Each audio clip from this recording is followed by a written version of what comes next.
ட்ரம்பின் முட்டாள்தனம். Bab al Mandab நீரிணையை மூடப்போகும் ஈரான். அடுத்த பிக் வார்னிங். மத்திய கிழக்கில் அதிகரித்து வரும் பதற்றம் உலகளாவிய எரிபொருள் மற்றும் வர்த்தக அமைப்பை நேரடியாக பாதிக்கும் புதிய கட்டத்தை எட்டியுள்ளது. ஏற்கனவே ஹார்முஸ் நீரிணையை மூடியுள்ள ஈரான் தற்போது பாப் அல் மண்டாப் ஸ்ட்ரைட் நீரிணையை மூடப்போவதாக ஈரான் தரப்பில் எச்சரிக்கை வெளியாகியுள்ளது. இது சர்வதேச சந்தைகளில் பெரும் அச்சத்தை ஏற்படுத்தியுள்ளது.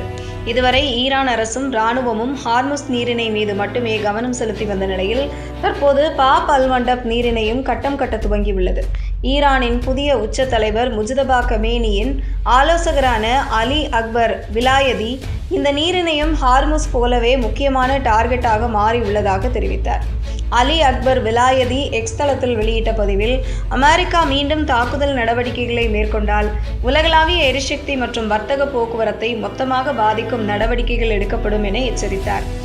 மேலும் அமெரிக்காவின் வெள்ளை மாளிகை மீண்டும் முட்டாள்தனமான நடவடிக்கைகளை தொடர்ந்தால் உலகளாவிய எரிசக்தி மற்றும் வர்த்தக போக்குவரத்தை ஒரே ஒரு சிக்னலால் முடக்க முடியும் என்பதை அவர்கள் விரைவில் உணர்வார்கள் என்று அவர் எச்சரித்தார்.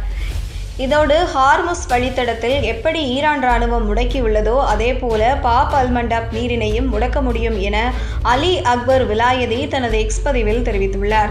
பாப் அல் மண்டப் நீரிணை வழியாக தினமும் சுமார் 7 மில்லியன் பீரல் எண்ணெய் உலக சந்தைகளுக்கு சென்றடைகிறது.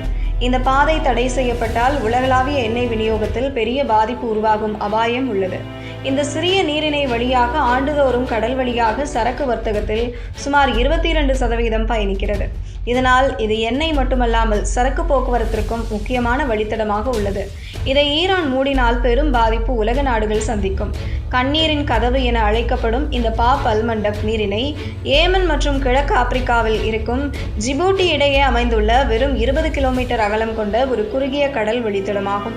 இது செங்கடலை கல்ஃப் ஆஃப் ஏடன் வழியாக இணைத்து பின்னர் சூயஸ் கேனல் மூலம் ஐரோப்பா ஆசிய வர்த்தகத்தை இணைக்கிறது. இந்த பாதை ஆப்பிரிக்கா மற்றும் அரேபிய பகுதியை இணைக்கும் முக்கிய துறைமுக வழியாகவும் செயல்படுகிறது. மேலும் இந்த நீரிணை உலகளாவிய வர்த்தகத்தில் மிக முக்கிய பங்கு வகிக்கிறது. ஐரோப்பா மற்றும் ஆசியா இடையே செல்லும் கப்பல்களுக்கு இது முக்கிய கடல் வழித்தடமாக செயல்படுகிறது. மேலும் இது செங்கடலின் தெற்கு நுழைவு வாயிலாக இருந்து மத்திய தரைக்கடலை இந்திய பெருங்கடலுடன் இணைக்கும் முக்கிய இணைப்பு பாதையாகவும் விளங்குகிறது. 2026 மார்ச் இறுதியில் ஏமன் நாட்டின் ஹவுதி கிளர்ச்சியாளர்கள் ஈரான், இஸ்ரேல், அமெரிக்கா மோதலில் அதிகாரப்பூர்வமாக இணைந்துள்ளனர். ஈரானுக்கு ஆதரவாக இஸ்ரேல் மீது ஏவுகணைகள் மற்றும் ட்ரோன் தாக்குதல்கள் நடத்த தொடங்கியுள்ளனர். ஈரான் வழிநடத்தும் ஆக்சிஸ் ஆஃப் ரெசிடென்ஸ் கூட்டணியின் ஒரு பகுதியாக செயல்படும் ஹவுதிகள் இந்த மோதலில் 4வது முனையை தாக்குதலை திறந்துள்ளனர். இதன் மூலம் செங்கடல் வழி கப்பல் போக்குவரத்து பாதிக்கப்பட்டு உலக வர்த்தகத்திலும் பாதிப்பு ஏற்பட துவங்கியுள்ளது. ஈரான் தற்போது ஹவுதி கிளர்ச்சியாளர்கள் துணையுடன் பாப் அல் மண்டப் மூட திட்டமிட்டு வருகிறது.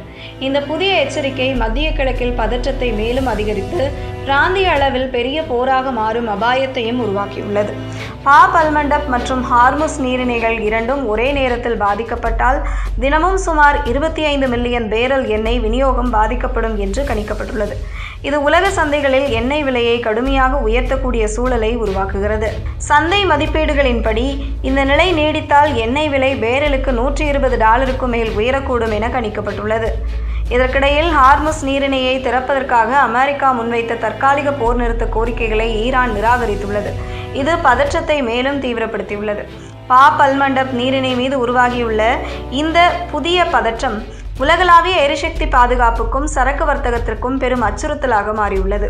ஹார்முஸ் மற்றும் பாப் அல் மண்டப் ஆகிய 2 முக்கிய கடல் வழித்தடங்களும் ஈரான் கட்டுப்பாட்டிற்கு சென்று போக்குவரத்து பாதிக்கப்படுமானால் இதன் தாக்கம் உலக பொருளாதாரத்தில் தீவிரமான மாற்றங்களை ஏற்படுத்தும் என்பது நிபுணர்கள் கருதுகின்றனர்.